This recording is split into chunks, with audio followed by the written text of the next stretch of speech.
घर में हम कलश स्थापित करें तो किस विधि से करें? माता के आगमन को बहुत विशेष माना गया है। हमारा जो शरीर है वो पंच तत्वों से बना है, ब्रह्मांड पंच तत्वों से बना है। तो कलश की स्थापना पंच तत्वों को लेकर के की गई है। जो हम पंच पल्लव लगाते हैं, अशोक के पत्ते या आम के पत्ते, वहाँ वो आकाशीय तत्व को रेकमेंड करते हैं। कमल बनाना बिल्कुल ना भूलें। इसके लिए आप चावलों को पीले रंग से या हल्दी के रंग से भी रंग सकते हैं। नमस्कार, मैं हूं सुप्रिया और आप देख रहे हैं अमरउजाला.com।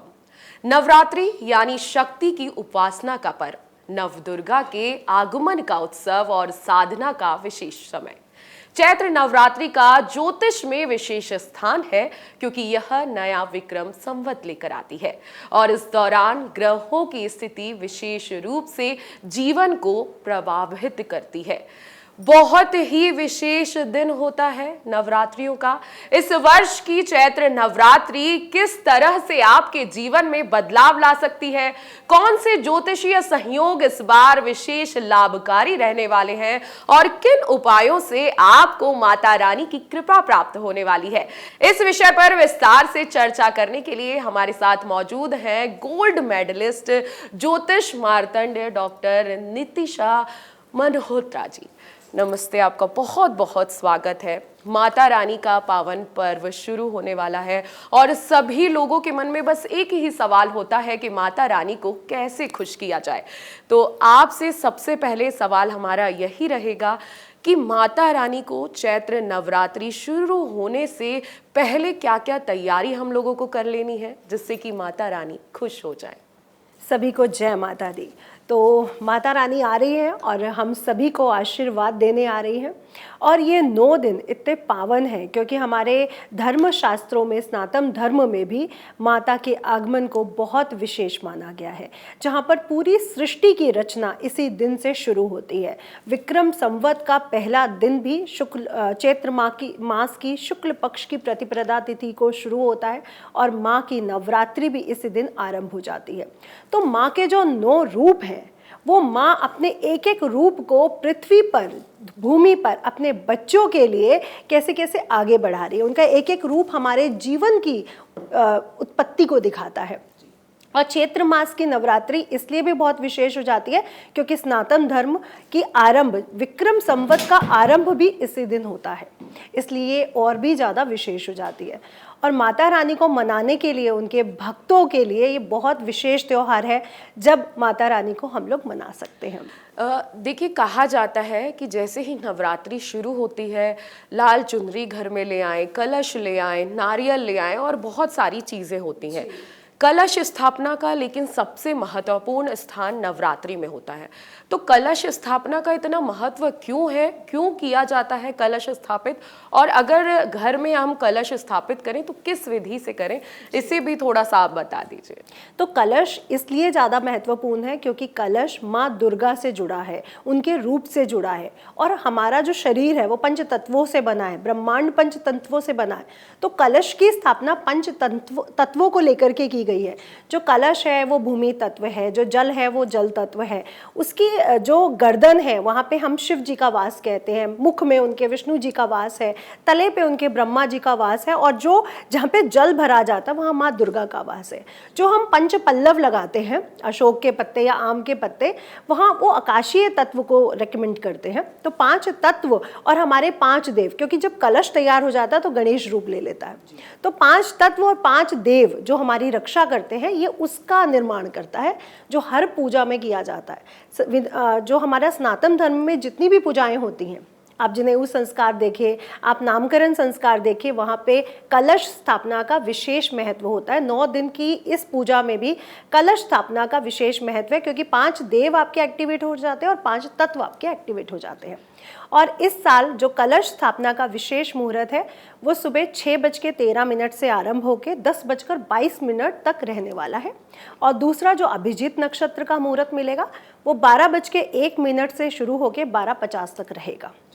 अब अगर हम कलश स्थापना की बात कर ले तो कलश स्थापना के लिए हमें कलश तो चाहिए ही चाहिए, उसके साथ एक चौकी जो बहुत साफ हो, लाल रंग का कपड़ा बिछा हो, गंगा जल से उसे छिड़क के साफ जरूर करें। कलश स्थापना करने से पहले चावलों का अष्टदल कमल जरूर बनाएं। जब हम अष्टदल कमल बनाते हैं माता की मूर्ति के नीचे, कलश के नीचे या फिर खेतरी बीजने के नीचे, तो हमें लक्ष्मी यानी श्री की प्राप्ति होती है। उनको हम एक आसन देते हैं कमल का। तो कमल अष्टदल कमल बनाना बिल्कुल ना भूलें। इसके लिए आप चावलों को पीले रंग से या हल्दी के रंग से भी रंग सकते हैं। इसके ऊपर कलश की स्थापना करने से पहले उनकी जो गर्दन है उस पे कलावा 3 बार जरूर बांधे, ओम ब्रह्मा विष्णु महेश के नाम से। फिर उसके उपरांत इस पे स्वास्तिक का चिन्ह श्रीम ओम लिख सकते हैं। ये बहुत शुभ चिन्ह है जो हमारे जीवन में बहुत ज़्यादा सकारात्मक ऊर्जा का निर्वाह करते हैं। उसके बाद कलश स्थापना करें। गंगा जल, इसमें एक सुपारी, एक हल्दी की गांठ, 2 हरी इलायचियाँ, 2 लौंगे छोड़े और एक सिक्का डालना बिल्कुल ना भूलें। और दूर्वा, क्योंकि दूर्वा भी माँ को बहुत प्रसन्न करती है, इसलिए दूर्वा भी ज़रूर डालें। और उसके उपरांत एक कोरा यानी एक ढक्कन रख के उस पर चावल भर दें। चावल हमारी लाइफ में समृद्धि का प्रतीक है, अच्छी आयु का प्रतीक है। हमारा पैसा कभी भी खर्च ज़्यादा ना हो, हमारे पास पैसा जुड़े, इसका प्रतीक है। क्योंकि अक्षत है ना, वो कभी उसका अक्षय नहीं किया जा सकता। इसके ऊपर जब नारियल रखें तो उस पर चुनरी या कलावा बांध के ज़रूर रखें। ये बहुत विशेष है क्योंकि नारियल रखने से ही पंच तत्व पूर्ण होते हैं। ये गणेश रूप ले लेता है। तो वो कहते हैं ना, हमारी रक्षा करे ब्रह्मा विष्णु महेश, माँ दुर्गा और गणेश जी के साथ। अब जब हम लोग नारियल रख रहे हैं तो कोई ऊर्ध्वामुख रखता है, कोई अंदर मुख रखता है, लेकिन जब भी हम नारियल रखें उसे अपनी तरफ मुख करके अगर हम रखेंगे तो ये बहुत विशेष फलों के लिए लेकर के आता है, बहुत शुभ फलों की प्राप्ति हमें होती है। जी नितिशा जी, आपने ये मुहूर्त के बारे में बता दिया और नियम के बारे में भी बता दिया, प्रक्रिया पूरी आपने समझा दी।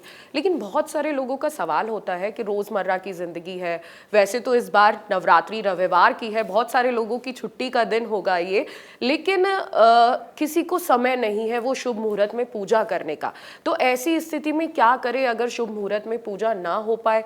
तो क्या अगर हम किसी भी टाइम पूजा करते हैं तो उसका फल थोड़ा ऊपर नीचे हो सकता है? देखिए, हमारे सनातन धर्म में मुहूर्त को बहुत इंपॉर्टेंस दी गई है, चाहे शादी है, नामकरण है। इनफैक्ट पहले गर्भ धारण मुहूर्त भी मुहूर्त देख के किया जाता था। हर चीज़ का मुहूर्त निर्धारित है, क्योंकि अगर हम उसको रिक्ता तिथियों में करते हैं तो उसका विशेष परिणाम हमें नहीं मिलता है। इसलिए इस साल रविवार के दिन चैत्र मास की नवरात्रि हो रही है और रवि पुष्य नक्षत्र सर्वाध सिद्ध योग भी पड़ रहा है। तो इस समय अगर हम कलश की स्थापना करते हैं, दुर्गा जी का पूजन करते हैं, तो हमें विशेष फलों की प्राप्ति होती है। जो हमारे जीवन में संकट, उलझने, दुविधाएं, पैसे की स्थितियां कमजोर है, पावन नहीं मिल पा रही है, पोजीशन नहीं मिल पा रही है, उसके लिए भी हमें मुहूर्त का ध्यान रखना पड़ता है। नितिशा जी देखिए, 9 देवियां हैं, 9 दिन हैं, 9 अलग अलग स्वरूप है। कौन सी देवी का कौन से स्वरूप क्या महत्वपूर्ण है और किस देवी की कैसे पूजा हमें करनी चाहिए, वो थोड़ा विस्तार से आप बताइए। ये बहुत अच्छा आपने सवाल किया। तो माँ के 9 रूप हैं जो मानव जीवन को दिखाते हैं और 10 माँ शक्तियाँ भी रूप है उनका। सबसे पहले हम 9 रूपों की बात कर लेते हैं। ये जो 9 दिन है, तो माँ का सबसे पहला रूप है माँ शैलपुत्री। अब जब बच्चा पैदा होता है तो उसका कोई भी नाम नहीं रखा जाता, उसको अपनी पिता या माता के नाम से जाना जाता है। तो यहाँ पे भी हम इसे क्या बोल रहे हैं? शैलपुत्री यानी पर्वत की पुत्री। तो उनके पिता का नाम शैल है यानी पर्वत है और हिमालय पुत्री होने के कारण वो शैलपुत्री कहलाई। अब यहाँ पे हम उनको देखते हैं तो वो बैल पर बैठी हुई है, अस्वार है, उनके एक हाथ में त्रिशूल है और एक हाथ में एक कलश है, जिसपे हम दिखाते हैं कि बच्चे का रूप है, छोटा बच्चा जो लड़ भी सकता है, त्रिशूल भी उठा सकता है और जो ज्ञान भी प्राप्त कर रहा है, क्योंकि माँ से, समाज से एक छोटा बच्चा, एक छोटा शिशु ज्ञान को प्राप्त करता है। तो ये माँ का पहला रूप जो हमारे जीवन में ज्ञान और गुस्सा, उलझने, लड़ाई झगड़े, बच्चा लड़ता भी है माँ से भी, सबसे, उसको दर्शाता है। जहाँ पे उसे अपना नाम भी नहीं मिला, वो अपने माता पिता के नाम से जाना जा रहा है। तो पहला रूप शैलपुत्री है और बहुत सीधा सौम्य रूप है, जहाँ पे एक बच्चे, एक शिशु से हम लोग जुड़े हुए हैं। दूसरा रूप है माँ ब्रह्मचारिणी। ब्रह्मचारिणी का नाम ही हमें समझ में आता है कि जो ब्रह्म को चाहने वाली है, यानी जो जप तप नियम को मानने वाली है। तो दूसरा रूप, जब हम बड़े होते हैं, शिक्षा को ग्रहण करते हैं, शिक्षा, एजुकेशन, नॉलेज, जब हम नॉलेज की तरफ आगे बढ़ते हैं, या फिर ऐसा भी कह सकते हैं कि जब उन्होंने शिव जी के लिए ब्रह्मचर्य रखा, जप किया, तप किया, नॉलेज को प्राप्त किया, क्योंकि अभी तक माँ के 2 ही हाथ हैं। एक हाथ में उनके कमंडल है और एक हाथ में माला है, जिसे हम जप का तप का प्रतीक मानते हैं। तो यहाँ पे एजुकेशन को दिखाया जा रहा है, मानव जीवन के ज्ञान को दिखाया जा रहा है कि अगर आपको आगे बढ़ना है लाइफ में तो आपके लिए ज्ञान कितना ज़्यादा ज़रूरी है। तो ये रूप दूसरा बहुत सुंदर है, ब्रह्मचारिणी माता का रूप, और जो हमारे जीवन में ब्रह्मचर्य को भी लाता है। तो छोटे बच्चे को अगर हम देखते हैं जो स्कूल जा रहे हैं, कॉलेज जा रहे हैं, तो एक तरह से वो ब्रह्मचर्य का नियम तो पालन कर ही रहे हैं और साथ ही साथ जप तप भी कर रहे हैं, यानी शिक्षा को ग्रहण कर रहे हैं। तीसरा रूप माँ चंद्रघंटा, यहाँ पे हम देखते हैं उनके 10 हाथ हैं, यानी अब उनको सारे स्किल्स मिल चुके हैं, एजुकेशन पूरी हो चुकी है, सारे स्किल्स हमें मिल चुके हैं, हम सारी डिग्रीज ले चुके हैं। तो अब हम अपनी डिग्रीज को लेकर के आगे जॉब के लिए या जीवन में जो भी अच्छा करना चाहते हैं उसके लिए तैयार हो चुके हैं। तो माँ चंद्रघंटा, जहाँ पे उनके तीसरे नेत्र को भी दर्शाया गया है, यानी नॉलेज स्किल्स का बढ़ जाना। तो ये कितना सुंदर रूप है जो मानव जीवन से भी जुड़ा है। और स्त्री सशक्तिकरण की बात होती है, यहाँ पे स्त्री यानी माँ दुर्ग, जो जिन्होंने इतने असुरों का नाश किया, वो माँ दुर्गा इतनी सारे रूपों को लेके हमारे जीवन में आई और हमें सिखाने आई कि एक औरत या एक पुरुष कोई भी कमजोर नहीं है, अगर वो अपनी संरचना को देखता है कि वो उत्पन्न हुआ और वो आगे बढ़ रहा है। चौथा रूप है माँ कुष्मांडा का। कुष्मांडा का अगर हम संधि विच्छेद करते हैं तो कु मतलब छोटा, उष्मा यानी ऊर्जा और आंडा यानी एग, अंडा। तो कुष्मांडा, जहाँ पे हम देख रहे हैं कि सृष्टि का जो संरचना हुई है वो आज के दिन से हुई है, चौथे दिन से। तो यहाँ पे गैलेक्सी यानी ब्रह्मांड को रचने वाली माँ कुष्मांडा का निर्माण हुआ। यहाँ पे माँ को पूरी तरह से गर्भ से रिलेटेड किया गया। उनके हाथ में कलश है, कलश में अमृत या फिर शहद हम देख रहे हैं, जो माँ के कुष्मांडा रूप को दर्शाता है, जो बहुत महत्वपूर्ण है कि यहाँ पे ब्रह्मांड की रचना हुई है, ब्रह्मांड यहीं से उपजा है। और जो भी स्त्रियां गर्भ को वो करती हैं उनके लिए माँ कुष्मांडा का रूप बहुत विशेष हो जाता है। अगला जो रूप है माँ कात्यायनी का। माँ कात्यायनी का छठा रूप माँ कात्यायनी से पहले माँ स्कंद माता जो 5वां रूप है। यहाँ पे स्कंद यानी कार्तिकेय जी उनकी गोद में है। तो कार्तिकेय जी गोद में है, यहाँ पे उनके हाथ में ना कोई अस्त्र है ना कोई शस्त्र है, यानी एक माँ जो सिर्फ और सिर्फ अपने बच्चे के साथ जुड़ी रहना चाहती है। उनकी गोद में कार्तिक यानी स्कंद जी विराजमान है। तो ये माँ का वो सौम्य रूप है, वो ममतामयी रूप है जो सिर्फ अपनी संतान के साथ जुड़ा है। इसके बाद आती है माँ कात्यायनी। अब आप देख रहे हैं कि यहाँ पे 2-2 हाथ थे, फिर तीसरे रूप में उनके 10 हाथ आए, यहाँ पे माता के 8 हाथ हैं। यानी जब एक बच्चा पैदा होता है तो माँ जॉब भी कर सकती है, माँ घर भी संभाल सकती है, माँ बच्चे को भी संभाल सकती है। तो उसकी स्किल्स कितनी डेवलप हो रही है। अब उनके 18 हाथ हो चुके हैं, तो ये उनके स्किल्स को दर्शाता है। और जो बहुत महत्वपूर्ण है, जो युद्ध भी कर सकती है, जो जप तप भी कर सकती है, जो कमल के फूल की तरह सौम्य भी है, शांति प्रिय भी है, जो अपने बच्चे के लिए कुछ भी कर सकती है। और माँ के इसी रूप ने, कात्यायनी रूप ने ही असुरों का नाश भी किया है।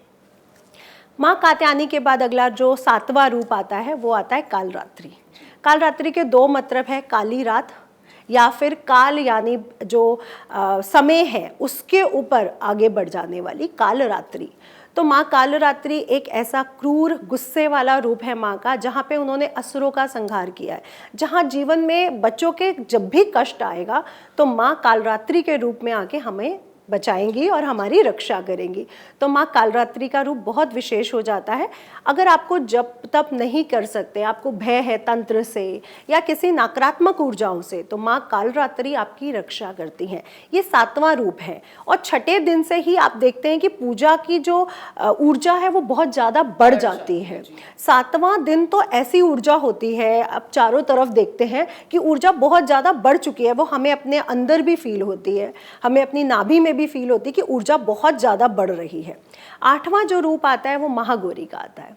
ये परिवार वाली देवी है जो कार्तिक जी के साथ, जो गणेश जी के साथ, जो शिव जी के साथ, पूरे फैमिली के साथ जुड़ी हैं, जो अस्त्र शस्त्र भी लिए हैं लेकिन फैमिली को प्यार करने वाली है। तो ये बहुत सौम्य और बहुत प्यारा रूप है।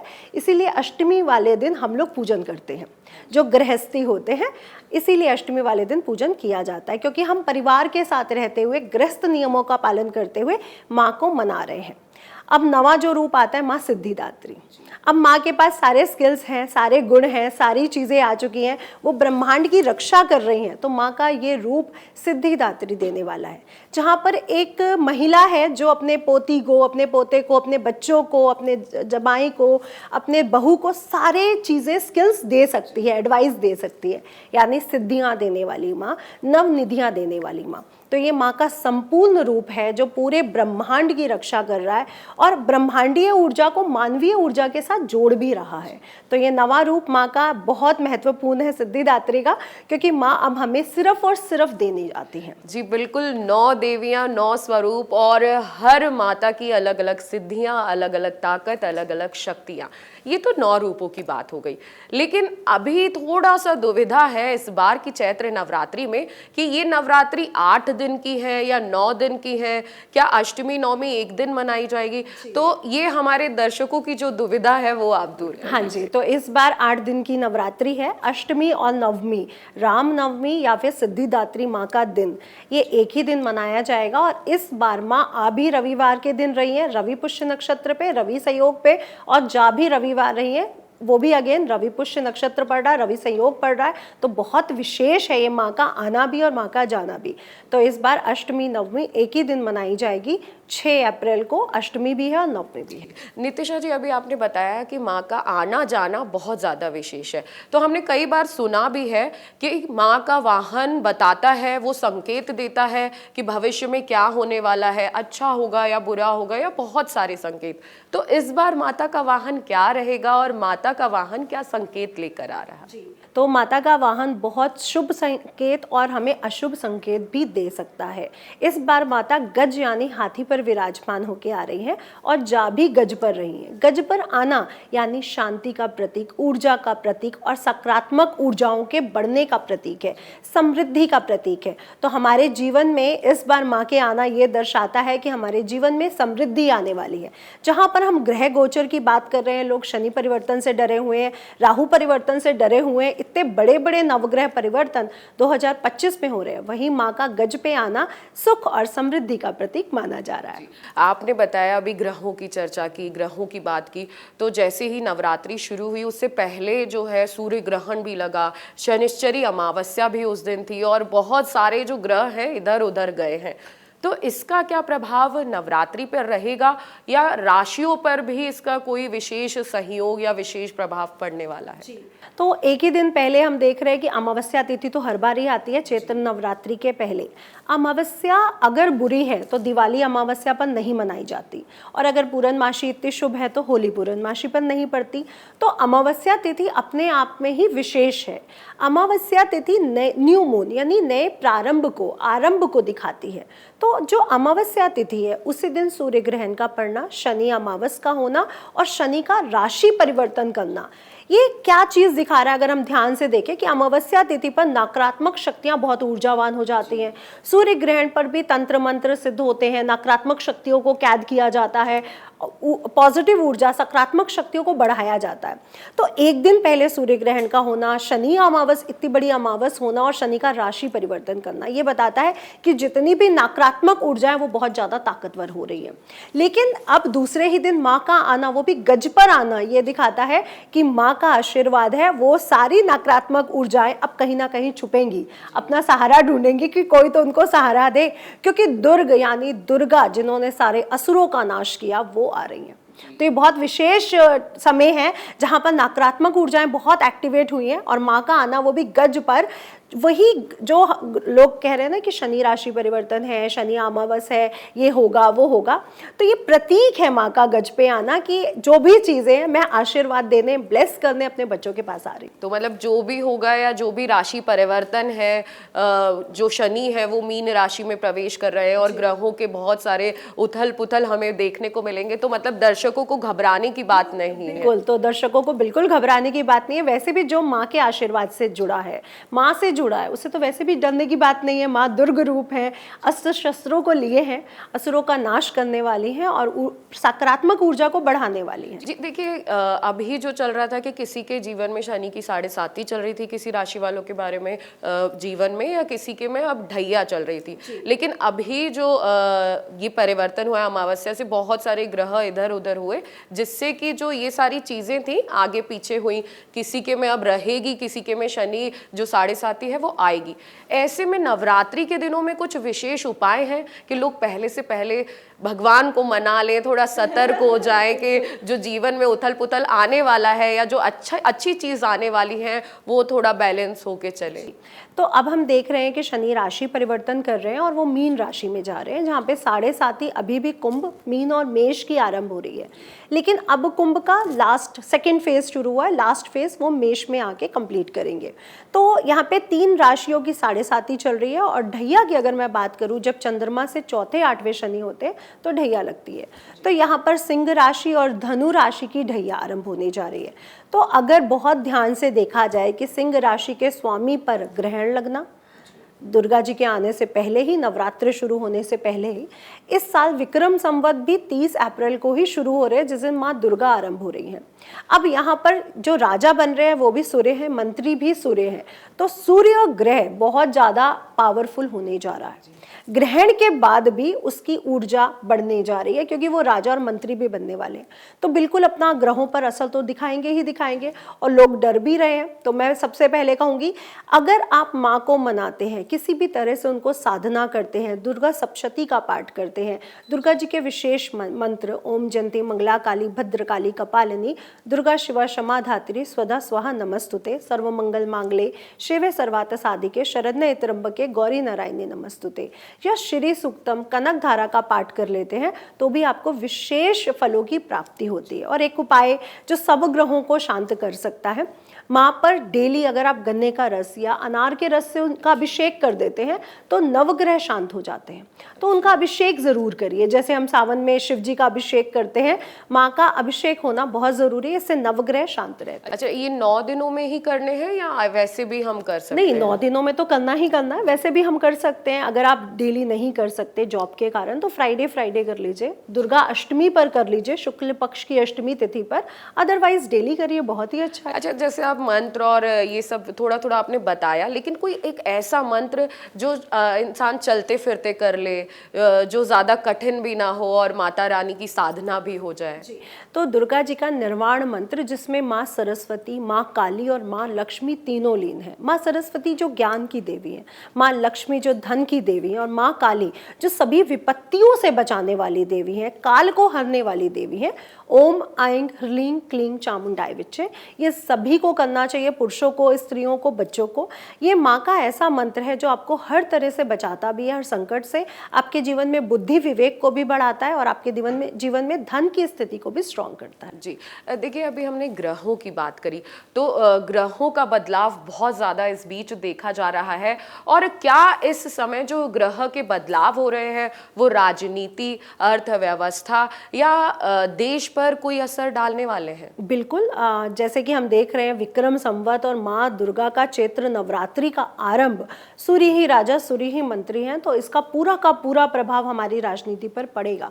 अब आप देखेंगे कि राजनीति को लेके बहुत सारे पदों में परिवर्तन होंगे, बहुत सारी जगहों पर आप देखेंगे कि जो मुख्य नेता हैं उनको हेल्थ प्रॉब्लम का आना या उनके प्रति षड्यंत्र का शुरू हो जाना, ये सब भी हो सकता है, क्योंकि राजा भी मंत्री है और मंत्री भी सूर्य है और राजा भी सूर्य है। तो बहुत सारी चीजें, और इस बार बहुत बड़े नेता जो बहुत बड़े पाखंड के साथ या षड्यंत्र के साथ जुड़े हैं, उनके षड्यंत्र भी बाहर आ सकते हैं, ऐसा भी हो सकता है। बड़े बड़े नेताओं की हेल्थ पर भी असर देखने को इस साल मिलेगा और बड़ी बड़ी चीजें होंगी, जहां पर हम मोदी जी को तो अपने प्रधानमंत्री बना हुआ देख पाएंगे, वहां पे कोई वो नहीं है, लेकिन फिर भी आप देखेंगे कि बहुत बड़े बड़े पद परिवर्तन होते हुए हमें देखने को मिलेंगे। अच्छा, तो ये नवरात्रि में ऐसा कुछ, क्योंकि हमारे साथ बहुत सारे राजनीति के लोग भी जुड़े हुए हैं, तो उन्हें भी उपाय बता दिए जाए तो अच्छा होगा। बिल्कुल बिल्कुल, तो मैं तो ये कहती हूँ कि जो माँ की साधना के साथ जुड़ा है उसको किसी भी चीज़ की ज़रूरत नहीं है। मैं सबसे ज़्यादा जप तप साधना को मानती हूँ।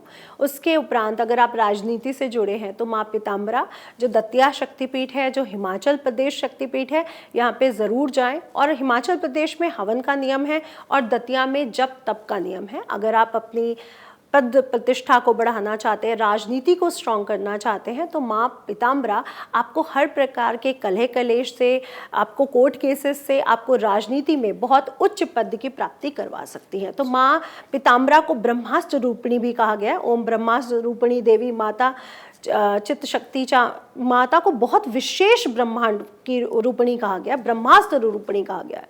तो आप पीताम्बरा जी की साधना करें। सभी पॉलिटिक्स से जुड़े हुए लोगों से, या जो बहुत ज़्यादा कानूनों से जुड़े हुए हैं, जिनके ऊपर बहुत केस चल रहे हैं, जो बहुत दुखी हैं, वो माँ पीताम्बरा से ज़रूर जुड़े। जी, तो आपने बताया कि जो पूजा पाठ है वो करानी है, और अगर आप सोच रहे हैं कि ये पूजा पाठ हम कहाँ कराएं, हमारे पास तो समय नहीं है, तो हमें एक कमेंट करें, हम आपके हर प्रश्नों का उत्तर देंगे और आपको कहाँ पूजा करानी है ये भी हम बताएंगे। नितिशा जी, अब मैं जानना चाहूँगी कि जो नवरात्रि होती है उसमें पूजा होती है, कई लोग तंत्र मंत्र की साधना भी करते हैं, देवी को प्रसन्न करते हैं, अलग अलग तरह की पूजा नवरात्रि में की जाती है, लेकिन क्या ग्रह दोष की पूजा नवरात्रि में हो सकती है? जी बिल्कुल। तो वो माँ के तंत्र मंत्र की अगर मैं बात करूँ तो तंत्र माँ का एक ऐसा रूप है जो शिवजी ने ही माँ को दिया है। वहाँ जो शिवजी हैं वो तंत्र के ही गुरु हैं। तो यहाँ पे तंत्र कोई बुरी चीज़ नहीं है, लेकिन तंत्र के दो पार्ट हैं, एक है साफ तंत्र और एक है मैला तंत्र। जब आप मैले तंत्र से जुड़ जाते हो तो इसकी बुरी प्रक्रिया होती है और इसको बुरे नियमों के साथ जोड़ा गया है। लेकिन अगर आप तंत्र के साफ रूप से जुड़ते हो तो आपको जीवन में सफलता और समृद्धि बहुत जल्दी मिल जाती है। तो ये शॉर्ट फॉर्म है जो आपको कोई भी चीज़ जल्दी दे सकता है। तो तंत्र से बचना है या किसी भी बुरी नकारात्मक शक्ति से बचना है, माँ काली के क्लीम मंत्र का जाप करें। माँ काली को लौंग की माला अगर आप चढ़ा देते हैं, काला धागा लीजिए, लौंग की माला बनाइए अपने हाथों से बैठ के 108 लौंगों की, और उनको जाके आप पहले दिन या 9 दिन लगातार या फिर सप्तमी वाले दिन उनको अर्पित करिए। आप फिर कमाल देखिए कि हमारे जीवन में जितनी भी नकारात्मक शक्तियाँ थी वो बिल्कुल गायब हो जाएंगी। आपको लगेगा भी नहीं कि क्या हो रहा था हमारे साथ। तो ये सबसे बड़ा है, माँ काली 10 रूपों में सबसे ज़्यादा सर्वशक्तिमान है। उसी के बाद उनके 10 रूपों की विवेचना की जाती है जो सारे ही तंत्र रूप हैं, जैसे माँ तारा है, माँ मातंगी है, माँ कमला है, माँ धुमावती है, माँ त्रिपुर सुंदरी है। तो वो काली जी सबसे महत्वपूर्ण मुख्य रूप, पहला रूप है उनका। जी नितिशा जी, देखिए ऐसा देखा गया है कि नवरात्रि में सब लोग पूजा करते हैं, कलश स्थापित करते हैं, लेकिन बहुत बार होता है न चाहते हुए भी उन्हें 9 दिनों तक कहीं जाना पड़ जाता है, या जो देवी हमने उनका पूरा आसन लगाया है, कलश स्थापित किया है, लेकिन 9 दिनों तक लोग घर में नहीं रुक पाते, कहीं जाना होता है या कोई काम आ जाता है। ऐसी स्थिति में व्यक्ति क्या करे? देखिए, अगर आप अपने घर में कलश को स्थापित कर रहे हैं तो कलश का हिलना बिल्कुल ज़रूरी नहीं है। आपको कलश नहीं हिलाना है 9 दिन लगातार। और इस समय आप अपने दरवाजे को बंद नहीं कर सकते हो, क्योंकि आपने गेस्ट बुलाए हैं, और वो भी गेस्ट कौन से? जो ब्रह्मांड की देवी हैं, जो पूरी जिन्होंने पूरे ब्रह्मांड की संरचना करी है, उस माँ को आपने अपने घर में विशेष स्थान दिया, आपने वेलकम किया है। अगर आप इस दिन 9 दिनों में ट्रैवल कर रहे हैं तो प्लीज़ अपने घर में कलश स्थापना ना करें, ये आपके लिए अच्छा नहीं है। और अगर आप अखंड ज्योत जलाते हैं तो आप अपने घर में लॉक लगा के कहीं नहीं जा सकते, आपको 9 दिन घर पे रुकना होता है। तो आप गेस्ट भी तो बहुत बड़ा बुला रहे हो, तो थोड़ा तो हमें ध्यान रखना पड़ेगा। अदरवाइज आप कलश स्थापना ना करें। मंदिर में रखवा दीजिए, अपने और किसी रिश्तेदार के घर रखवा दीजिए अगर आप हर साल रखते आए हैं तो। अच्छा, मतलब ये वाला ऑप्शन है कि हम हर साल नवरात्रि में कलश स्थापित घर में करते हैं, लेकिन इस बार हमें पता है कि 3 दिन बाद हमें कहीं जाना है या 3-4 दिन बाद हम पूजा नहीं कर पाएंगे, तो हमें किसी और के यहाँ कलश स्थापना पहले से ही किसी मंदिर में, आसपास जो आप मंदिर है जहाँ पे आप रोज माथा टेकने जा सके, एक दीपक जला सके, जहाँ पे आप पंडित जी को कह सके कि आपने मेरी खेतरी की सेवा करनी है, मेरे कलश की सेवा करनी है, क्योंकि आपको भोग और आरती बहुत ज़रूरी है 9 दिन। तो अब आपने गेस्ट बुलाए हैं, उनकी आरती नहीं होगी, भोग नहीं होगा तो कैसे? तो बिल्कुल, ये तो बहुत सारे लोगों का आपने जो सवाल था वो आसान कर दिया, क्योंकि कई सवाल ऐसे आते हैं कि हम चाहते तो हैं लेकिन कर नहीं पा रहे, तो अब आसपास का मंदिर या अपने ऑफिस या आपके जो लोग आपके आसपास हैं जो 9 दिनों तक पूजा कर सके, आरती करें, उनके पास अपना कलश रख के जा सकते। तो जो महिला भी जैसे हो जाती हैं धार्मिक जो उनका क्रम रहता है तो मासिक क्रम, तो उसमें भी आप लोग अपने घर के आसपास जो मंदिर है वहाँ पे अपने कलश स्थापना और खेतरी स्थापना कर सकते हो, क्योंकि 5 दिन तो आपको पूजा नहीं करनी है, आपको आरती नहीं करनी है, भोग नहीं देना है, तो अब आप पूजा कैसे करो? या तो अपने घर के पुरुषों से या बड़ी महिलाओं से या कन्या रूप अगर आपके घर में है तो उससे करवाइए, अन्यथा आप किसी पंडित जी को किसी मंदिर में दे दीजिए। आप किसी पंडित जी को अपॉइंट भी कर सकते कि पंडित जी रोज आएँ और आपके घर में आरती और भोग लगाएं, तो आप ऐसा भी कर सकते हैं जी। तो ये तो बहुत अच्छी तरीके हो गए जो जिससे थोड़ा जीवन आसान हो जाता है, अगर ऐसे ऐसे छोटे छोटे चीज़ें पता चल जाएं तो। देखिए जो इंसान है दौड़ रहा है, भाग रहा है बस अपना जीवन अच्छा चलाने के लिए, तो नवरात्रि में ऐसा क्या करें कि धन, स्वास्थ्य और सौभाग्य की प्राप्ति हो सके और जीवन आसानी से चल सके? मैं तो कहती हूँ 9 दिन अगर आपने माँ की पूजा कर ली तो वैसे भी आपको धन, सौभाग्य, सभी चीज़ों की लंबी उम्र की प्राप्ति हो जाएगी। लेकिन अगर आप इन 9 दिनों अपने घर के बड़े बुजुर्गों के चरण स्पर्श करके दिनचर्या का आरंभ करते हैं, अपने पति के पैर छूते हैं, अपनी घर की महिलाओं को बहुत सम्मान देते हैं, अब जो घर के बच्चे हैं उनके साथ चीखते चिल्लाते नहीं हैं, क्योंकि आपके घर का वातावरण बहुत ज़्यादा विशेष है, क्योंकि आपके घर में ऐसा गेस्ट आया है, ऐसी माँ, ब्रह्मांड की माँ दुर्गा आई हैं जो ब्रह्मांड की पूरी देवी है, इसे ब्रह्मांड की देवी कहा गया है। तो आपके घर का सौहार्दपूर्ण माहौल होना चाहिए, पवित्रता बनी रहनी चाहिए, इसलिए धूप, अगरबत्ती, सुगंधित चीज़ों का ज़रूर वो करिए। माँ को पूरा 3 टाइम का भोग देना बिल्कुल मत भूलिए, जिसमें मीठी चीज़ें बहुत विशेष होनी चाहिए। और साथ ही साथ अगर आप पूरे 9 दिन आप पंचामृत बना करके माँ का अभिषेक करते हैं श्री सूक्तम के 16 श्लोकों के साथ, तो आपके जीवन में धन की यानी माँ लक्ष्मी की कृपा प्राप्त हो जाती है। तो सबसे पहले लोगों को धन ही चाहिए, इसलिए श्री सूक्तम का पाठ करते हुए पंचामृत से माँ का अभिषेक जरूर करें। सुख सौभाग्य की प्राप्ति के लिए आप गन्ने के रस या अनार के रस से या फिर जो भी फल आ रहे हैं, आम आ रहा है, केला आ रहा है, पपीता आ रहा है, जो भी फल आ रहे हैं उसका अभिषेक कर डालिए। आप देखेंगे कि आपके जीवन में सुख समृद्धि बढ़ती है।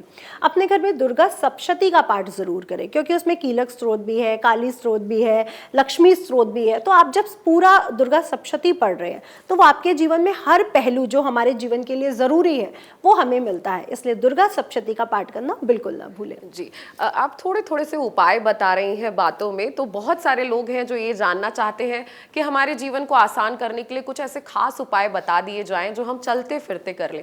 तो नवरात्रि में कुछ विशेष उपाय हैं, 2-4 उपाय, जैसे कि ऑफिस में सुख शांति बनी रहे, ज़्यादा लोड ना हो, ज़्यादा परेशानी। हाँ, लोगों को ये रहता है कि ऑफिस में पॉलिटिक्स ना हो या लोड बहुत ज़्यादा ना हो, कंफर्टेबल वातावरण हो, और ये बहुत ज़रूरी भी है, क्योंकि अगर हमारा वातावरण अच्छा होगा तो हमारा काम करने में अच्छा मन भी रहेगा। तो सबसे पहले अगर आप माँ दुर्गा का जो कीलक स्त्रोत है और दुर्गा कवच पढ़ लेते हो, क्योंकि दुर्गा कवच में ऐसी शक्ति है जो आपको एक ओरा मंडल तैयार कर देता है, जहाँ पे आपको कोई निगेटिव कमेंट नहीं मार सकता, जहाँ पे आपकी बुराई नहीं की जा सकती, जहाँ पे आपका वातावरण अपने आप शुद्ध हो जाता है।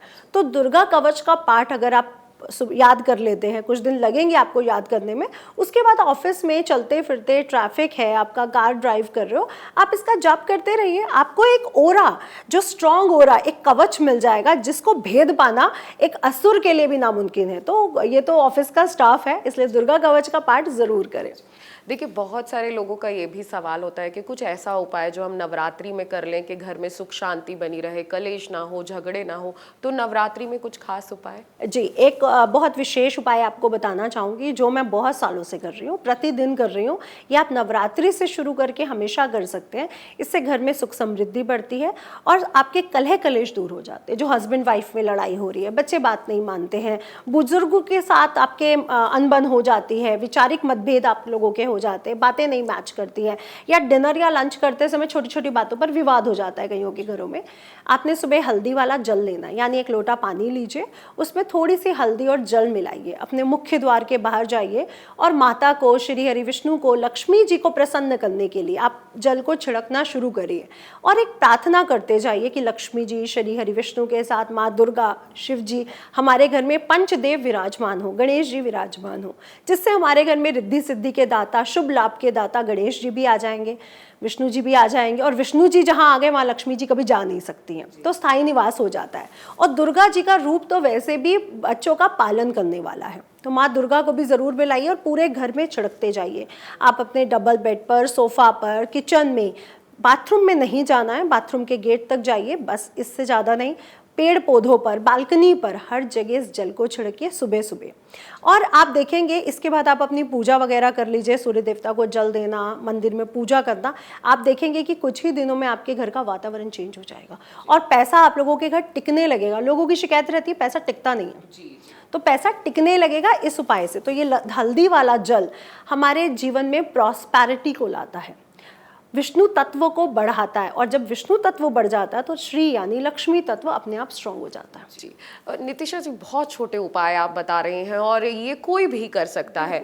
और लोगों का आजकल देखिए, आपने भी देखा होगा कि समस्या है संतान प्राप्ति नहीं हो रही।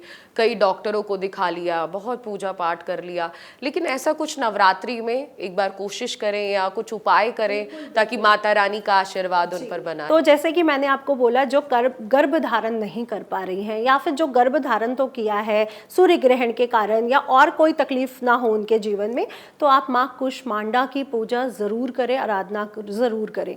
ओम माँ कुष्मांडा देव्य नमः का अगर आप जाप कर लेते हैं, ओम माँ स्कंद रूपेण देवी माता का अगर आप जाप कर लेते हैं, अगर आप अपनी संतान के लिए बड़ी विचलित रहती है, संतान बीमार है, पढ़ती नहीं है, तो ये दोनों मंत्रों का जाप एक माँ कर सकती है अपने बच्चे के लिए। गर्भ धारण के लिए ओम कुष्मांडा दिव्य नमः, और संतान अगर हो चुकी है उसके लिए ओम स्कंद माता रूपेण दिव्य नमः आप जाप करिए। आपको दोनों ही चीज़ों में बहुत ज़्यादा अच्छे फल मिलेंगे। और अगर आपका दाम्पत्य जीवन अच्छा नहीं है, हस्बैंड वाइफ में नहीं बनती है, तो ओम कात्यायनी दिव्य नमः, क्योंकि कात्यायनी देवी दाम्पत्य जीवन का स्वरूप है, तो इसके लिए भी आप कर सकते हैं। और अगर आप लव मैरिज करना चाहते हैं, प्रेम विवाह चाहते हैं, तो भी माँ कात्यायनी देवी आपके जीवन में आपके प्रेम को बढ़ा सकती हैं, आपके प्रेम को ला सकती हैं। तो ओम कात्यायनी देवी नमः का जाप भी आपके जीवन में प्रेम विवाह को बढ़ा सकता है, प्रेम विवाह ला सकता है। जी बिल्कुल, ज्योतिष में इतने सारे उपाय हैं। आप अपना सवाल बताइए, हम आपको उत्तर देंगे। और अगर आपके भी कोई सवाल है तो आप हमें कमेंट करते जाइए। नितिशा जी का समय निकाल के हम आपको हर सवाल के जवाब देने के लिए यहाँ बैठे भी हैं। नितिशा जी, नवरात्रि का मौका है और आपने कई उपाय बता दिए। जो 12 राशियां हैं वो हमेशा चिंतित रहती हैं कि हमारे जीवन में क्या होगा, नवरात्रि में या कोई आम दिन हो, हम कैसे भगवान को मनाएं कि हमारा दिन सुख शांति से चलता रहे। तो अब हम बात करेंगे 12 राशियों के बारे में, एक एक राशि का जानेंगे कि नवरात्रि में माता रानी को वो कैसे खुश करें और क्या उपाय करें जिससे माता रानी उन पर आशीर्वाद बनाए रखें। बिल्कुल, तो मेष राशि से ही शुरू करते हैं। और मेष राशि के जो स्वामी देवता हैं वो मंगल है। और आप ये जान के बहुत खुश होंगे कि नवरात्रि में वो राशि परिवर्तन भी कर रहे हैं, यानी 3 अप्रैल को वो मिथुन राशि, बुध की राशि से निकलकर कर्क राशि, नीच की राशि में प्रवेश कर जाएंगे। और कई लोग डरेंगे कि मंगल नीच की राशि में जा रहे हैं, तो मैं कहूंगी अग्नि तत्व मंगल जलीय राशि में तो जा रहे हैं, बट कर्क राशि में वो इतना बुरा किसी का नहीं करते हैं। हाँ, थोड़ा सा आत्मविश्वास लोगों का डामाडोल रहने वाला है, इसलिए मैं उपाय भी आपको बताने वाली हूँ।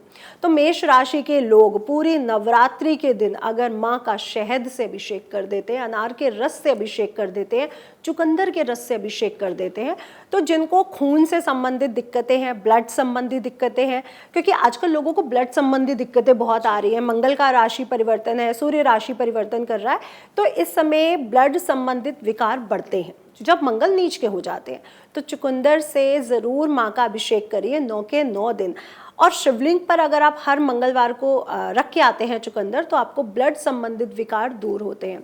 अब मेष राशि वाले शहद से अभिषेक करेंगे और साथ ही साथ माँ दुर्गा स्तुति का जाप करने के बाद उपरांत हनुमान चालीसा और भैरवष्टकम का पाठ जरूर करेंगे, क्योंकि शनि की 7.5 भी आपकी आरंभ हो चुकी है। तो मेष राशि के लिए बहुत ज़रूरी रहेगा और ये आपके जीवन में प्रॉस्पेरिटी लाएगा, तरक्की को लेके आएगा, क्योंकि आपकी 7.5 के कारण कुछ ना कुछ हलचल तो रहने वाली है। तो हलचल को रोकने के लिए भैरवाष्टकम आपके जीवन में बहुत अच्छा रहने वाला है। जी, तो ये उपाय भी हमने जान लिया और क्या होने वाला है ये भी जान लिया। अब मेष राशि के बाद बात करेंगे हम वृश्चिक राशि की। वृश्चिक राशि के जीवन में क्या होने वाला है, माता रानी कैसे उनको आशीर्वाद देंगे और वो अपने जीवन में क्या करें जिससे कि शांति हो जाए, बताइए। जी, तो वृषभ राशि के स्वामी देवता शुक्र हैं और शुक्र देवता इस समय मालव्य योग बनाकर उच्च की राशि में गोचर कर रहे हैं। तो इस समय वृषभ राशि की तो वैसे भी बहुत अच्छे समय चल रहा है, लेकिन अगर आप दही से अभिषेक करते हैं पूरे 9 दिन माता रानी का, तो आप जो पैसा इस समय बटोरने में लगे हुए हैं, तरक्की पाने में जो लगे हुए हैं, वो आपकी मनोकामना पूर्ण होती है। इसलिए माँ का दही से अभिषेक करें। माँ को पंचामृत का भोग इस समय जरूर लगाएं, खीर का भोग लगा सकते हैं, व्रत वाले चावल है, मखाने की खीर है, ये आपके जीवन में विशेष प्रभाव को लेके आएगी। और वृषभ राशि इस समय बहुत अच्छी चल रही है, बहुत कामयाब सफलताओं को आगे बढ़ रही है, तो वृषभ राशि के लिए समय काफी अच्छा रहने वाला है। जी बिल्कुल, वृषभ राशि वाले तो खुश हो गए होंगे।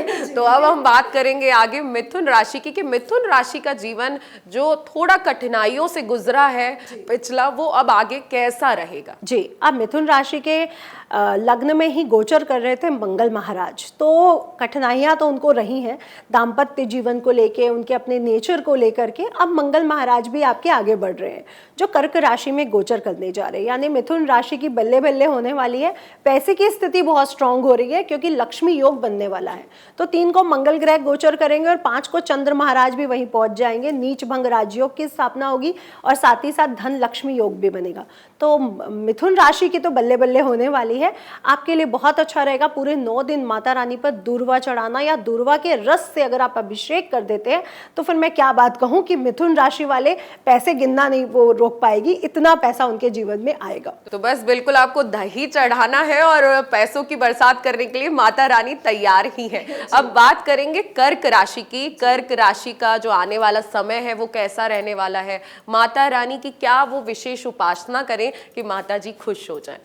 तो कर्क राशि के स्वामी ग्रह चंद्र महाराज हैं और चंद्र महाराज 5 तारीख को लक्ष्मी योग बनाकर कर्क राशि में उपस्थित रहने वाले। यहाँ पर मंगल का गोचर होने जा रहा है और कर्क राशि पर वैसे भी गुरु महाराज की असीम कृपा रहती है। तो आप हल्दी युक्त दूध से, यानी केसर या दूध मिलाना है, हल्दी मिलानी है, एक मीठा पदार्थ तैयार करना है, इसमें थोड़ी सी शक्कर डालना बिल्कुल मत भूलिएगा, और अभिषेक कर देना माँ का। और जब आप अभिषेक कर रहे हो तो दुर्गा चालीसा पढ़ते जाएं। आपके जीवन में जो भी मंगल के कारण आत्मविश्वास डामाडोल हो रहा है, या गुस्सा तीव्र आपका बढ़ रहा है, या उलझने बढ़ रही है जीवन में, तो आपकी ये दूर हो जाएंगी। वैसे कर्क राशि का समय काफ़ी अच्छा है, इसलिए डरने की बिल्कुल ज़रूरत नहीं है। तो केसर युक्त दूध, थोड़ी सी हल्दी और थोड़ी सी शक्कर मिलाना बिल्कुल ना भूलें। जी, तो बहुत छोटे छोटे उपाय हैं जो आप बता रही हैं और आप लोग तो कर ही सकते हैं क्योंकि बहुत कम समय में ये हो जाएंगे, क्योंकि बहुत छोटे उपाय हैं। अब हम बात करेंगे सिंह राशि के बारे में। ग्रहों के बदलाव में शायद सिंह राशि पर भी कोई प्रभाव पड़ रहा है, तो नवरात्रि कैसी रहेगी और ये जो ग्रहों के बदलाव से सिंह राशि पे प्रभाव पड़ने वाला है ये कैसा रहेगा। तो सिंह राशि के स्वामी सूर्य पर एक दिन पहले ग्रहण पड़ रहा है और दूसरे ही दिन विक्रम संवत की शुरुआत दिन रविवार से सूर्य राजा और सूर्य मंत्री से ही होने जा रही है। तो सूर्य महाराज इस साल के राजा रहने वाले हैं, इसलिए सूर्य अनुशासन के देवता हैं। तो स्पेशली सभी राशियों के लिए और सिंह राशि के लिए अनुशासन अपने जीवन में लाइए, नहीं तो आप अपना ही बुरा कर बैठेंगे। तो अनुशासन लाना है, सुबह जल्दी उठना है, सभी कार्यों को बिल्कुल अनुशासन से अगर आप पूर्ण करते हैं तो आपका समय बहुत अच्छा जाने वाला है। लेकिन अपने समय को और अच्छा करने के लिए माँ का आशीर्वाद कैसे प्राप्त करें। जो गेहूं या अनाज रहता है, सप्तधान रहता है, आप माँ का सप्तधान से गेहूं से अभिषेक कर दीजिए। तो आपने देखा होगा शिवजी पे सप्तधान चढ़ता है, जिससे शिवजी बहुत जल्दी प्रसन्न हो जाते हैं सावन में। तो आपने माँ का सप्तधान से या गेहूं से अभिषेक करना है, तो आप देखेंगे कि जीवन में सुख समृद्धि को लेके आएगा, आपके जीवन से सारे कष्ट को समाप्त करेगा। और जो सप्तधान या गेहूं से जो आपने अभिषेक किया है, इसके उपरांत इसको गाय माता को खिला देना है। और जब आप अभिषेक करेंगे तो आदित्य हृदय स्त्रोत या फिर विष्णु सहस्त्र नाम का जाप करते जाइए, क्योंकि जो विष्णु के सहस्त्र नाम है वो माँ दुर्गा भी उससे बहुत जल्दी प्रसन्न हो जाती है। तो कितना बढ़िया रहेगा सिंह राशि के लिए कि माँ का भी प्राप्ति हो रही है, माँ के आशीर्वाद की भी और विष्णु भगवान की भी। जी बिल्कुल। तो अब ये तो छोटे छोटे उपाय हैं जो सिंह राशि को करने हैं, क्योंकि ग्रहों के बदलाव आपसे ही शुरू हो रहे हैं। अब हम बात करेंगे कन्या राशि वालों की। कन्या राशि वालों पर माता क्या कृपा बरसाने वाली है और क्या उपाय करें कि जीवन आसान चलता रहे? तो कन्या राशि के स्वामी ग्रह बुध हैं और सूर्य के साथ उच्च यानी मेष राशि में गोचर करने जा रहे हैं। अभी तक वो नीच की स्थिति में चल रहे थे। तो अगर कन्या राशि वाले बुध ग्रह की अच्छी स्थितियों को बनाना चाहते हैं, अपने जीवन में बहुत सारी प्रॉस्पेरिटी लाना चाहते हैं, तो उन्होंने क्या करना है, दूर्वा के रस में आपने मिलाना है थोड़ा सा शहद और थोड़ा सा केसर। इससे आपकी जो गुरु की ऊर्जा है, जो बुद्धादित्य योग है, वो भी बन जाता है। तो इस तीनों चीज़ों का एक मिश्रण बनाइए और माँ का अभिषेक कर डालिए और साथ ही साथ कीलक स्त्रोत जो दुर्गा स्तुति में लिखा हुआ है उसको ज़रूर पढ़िए। आपके जीवन में जो भी कष्ट चल रहे हैं, जो भी झंझट छोटे छोटे चल रहे हैं, वो दूर हो जाएंगे और बहुत सुख समृद्धि के साथ माँ का आशीर्वाद आपको प्राप्त होगा। जी बिल्कुल। तो कन्या राशि के बाद बात करेंगे हम तुला राशि की। उनके जीवन में क्या होने वाला है और माता रानी की कैसे विशेष उपासना उनको करनी है? जी, तुला राशि के स्वामी ग्रह शुक्र महाराज हैं, उच्च की राशि यानी मीन राशि में गोचर कर रहे हैं। तो पहली बात तो बता दूं, तुला राशि का समय बहुत अच्छा चल रहा है, लेकिन गुप्त शत्रु आपको कहीं ना कहीं दिक्कत दे सकते हैं। लेकिन परेशान मत होइए, पंचामृत से 5 अमृत से माँ को भोग भी लगाइए और अभिषेक भी करिए और साथ ही साथ आपने पढ़ना है श्री सूक्तम और कनक धारा। दुर्गा जो माँ का दुर्ग रूप है, वो आपके शत्रुओं को अपने आप नाश कर देगा, क्योंकि आप चढ़ा रहे हैं वहाँ पे माँ के ऊपर पंचामृत। और साथ ही साथ भैरवाष्टकम का पाठ कर लीजिए। आपके जीवन में जो भी दुख हैं, गुप्त शत्रुओं के कारण जो छोटी छोटी पॉलिटिक्स आपके आसपास हो रही है, वो दूर हो जाएगी। पैसे की स्थिति वैसे भी आपकी बहुत अच्छी बनी हुई है, फैमिली और आपको पारिवारिक सहयोग आपको मिल ही रहा है, तो और क्या चाहिए। जी बिल्कुल, छोटे से उपाय हैं आपको करने हैं जो आपके जीवन में कष्ट चल रहा है, परेशानी चल रही है, जिससे आप तनाव लेते हैं। तनाव लेने की जरूरत नहीं है, क्योंकि हमारे पास ऐसे ज्योतिषाचार्य हैं जो आपका जीवन आसान करते हैं। अब हम बात करेंगे वृश्चिक राशि की। वृश्चिक राशि का जीवन कैसा रहने वाला है नवरात्रि के बाद और नवरात्रि में उन्हें क्या विशेष उपासना करनी है? जी, तो वृश्चिक राशि के स्वामी ग्रह मंगल है और वो नीच की राशि में गोचर करने जा रहे हैं। आपने गुड़ के साथ गुड़ और पानी का एक घोल तैयार करना है, उससे माँ का अभिषेक करना है। आपके जीवन में जो छोटी छोटी चोट चपाट लगी हुई है इन दिनों, आपके जीवन में जो एक्सीडेंट का छोटा छोटा खतरा बना है, वो दूर होगा। गुड़ के पानी से माँ का अभिषेक करिए और माँ को 9 के 9 दिन गुड़ से बने मालपुए भोग में ज़रूर लगाएं। उसके बाद थोड़ा सा शहद डालना बिल्कुल मत भूलिएगा।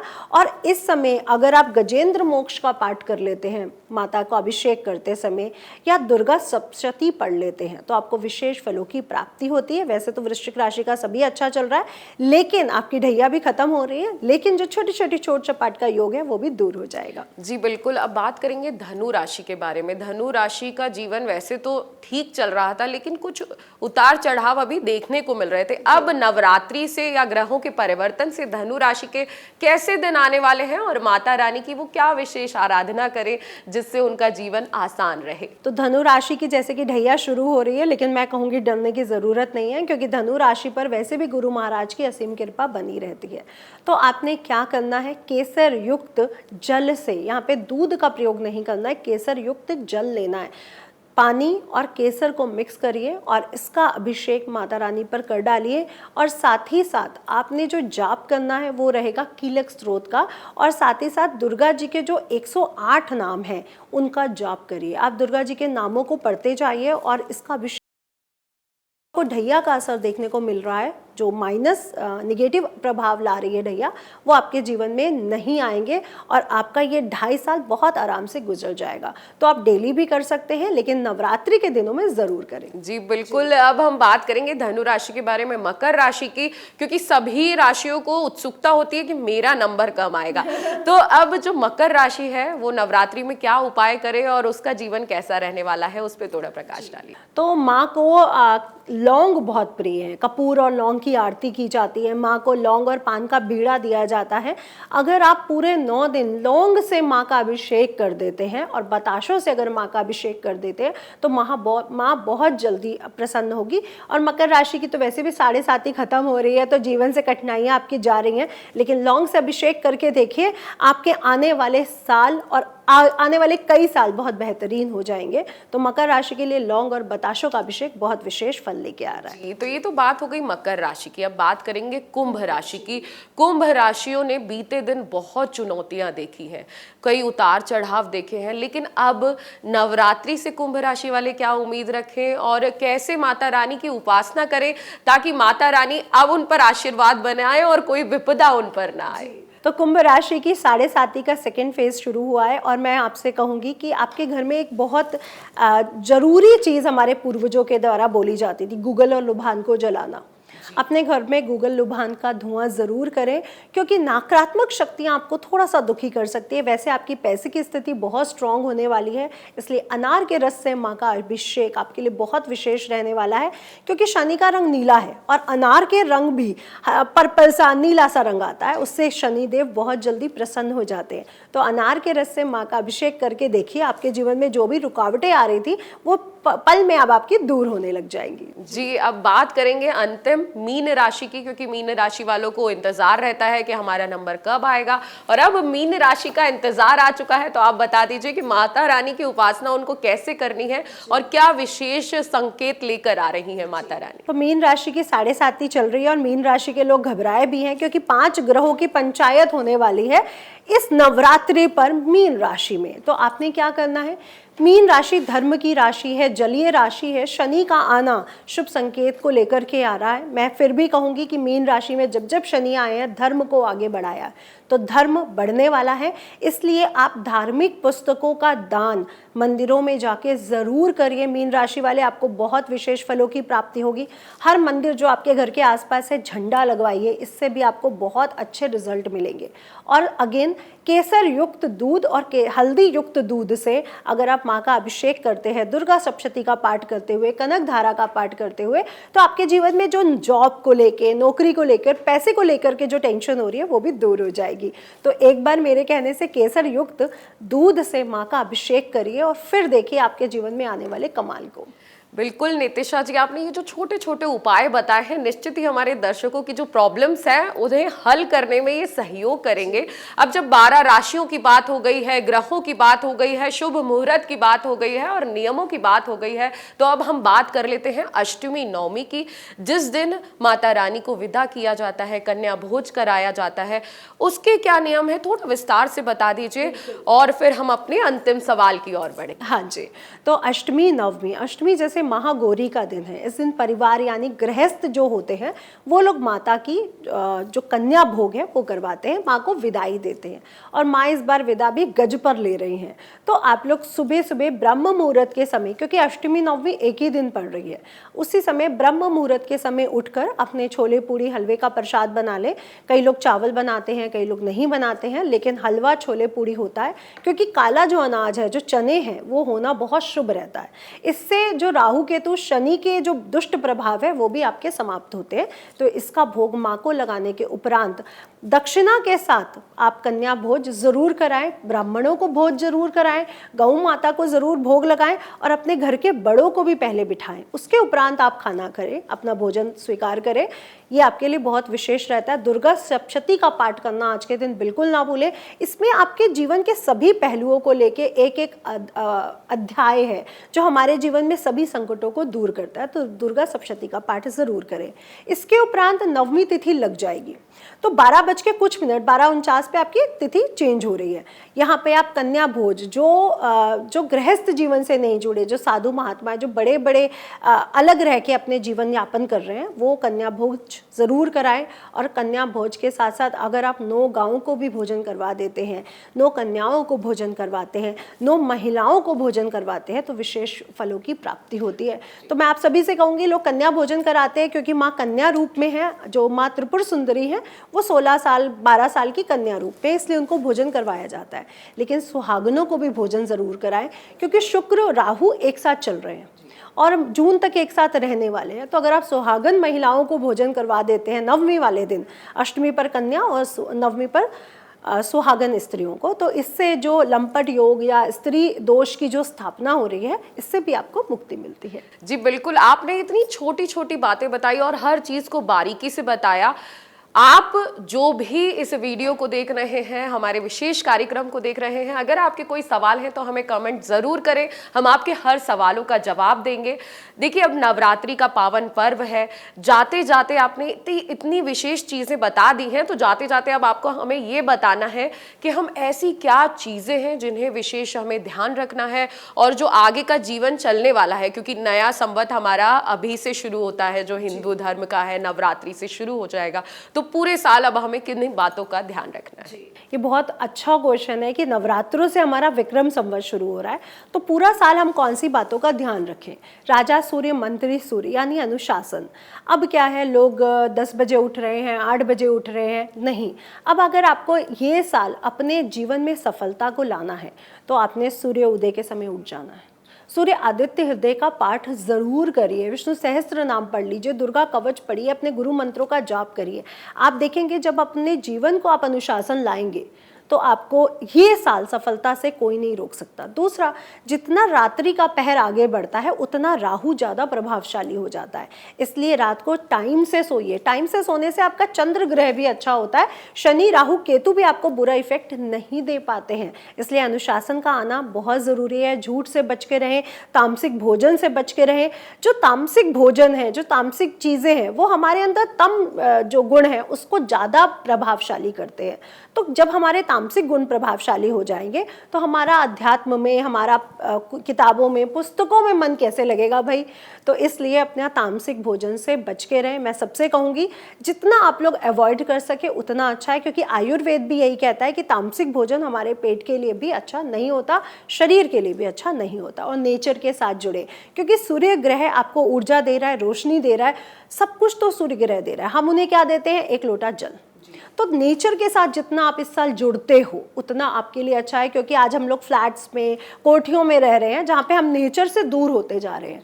इस साल धार्मिक यात्राएं ज़रूर करें, पहाड़ों पर ज़रूर जाएं। अगर ऐसा करते हैं तो ये साल आपका बहुत बेहतरीन जाएगा। अपने घर के बुजुर्गों की सेवा ज़रूर करें, क्योंकि सूर्य क्या है? आपके घर का बुजुर्ग, आपका पिता। तो सूर्य यानी पिता को, बुजुर्ग के पैर डेली छुए, उनको अपने हाथों से जल पिलाइए, पानी पिलाइए, तो विशेष फलों की प्राप्ति होगी। जी बिल्कुल। देखिए, त्योहार तो एक बहाना होता है, अगर हम अपने जीवन में छोटी छोटी चीज़ें करने लग जाएं तो वही उपाय हैं, वही चीज़ें हैं जो आपके जीवन को सुधार सकती हैं, जो आपके जीवन को आसान कर सकती हैं। तो नवरात्रि में विशेष पूजा पाठ करें, जो नितिशा जी ने हमें बताया है वो सभी चीज़ों को आप नियम पूर्वक करें तो निश्चित ही माता रानी आपसे ज़रूर खुश होंगी। नितिशा जी, आपने हमें समय दिया और इतनी अच्छी अच्छी बातें बताई, उसके लिए बहुत बहुत धन्यवाद। जी, ये तो थी हमारे साथ डॉक्टर नितिशा जी। आगे भी हम आपको ऐसे ही विशेष सत्र दिखाते रहेंगे, आपके सवालों के जो जवाब है हम देते रहेंगे। आप हमारे साथ बने रहिए और देखते रहिए amarujala.com। जय माता दी। अगर आप ज्योतिष से जुड़ी अधिक जानकारी प्राप्त करना चाहते हैं तो डाउनलोड करें माई ज्योतिष ऐप। एस्ट्रोलॉजी से जुड़ी लेटेस्ट जानकारी के लिए फॉलो करें माई ज्योतिष का फेसबुक और इंस्टाग्राम पेज।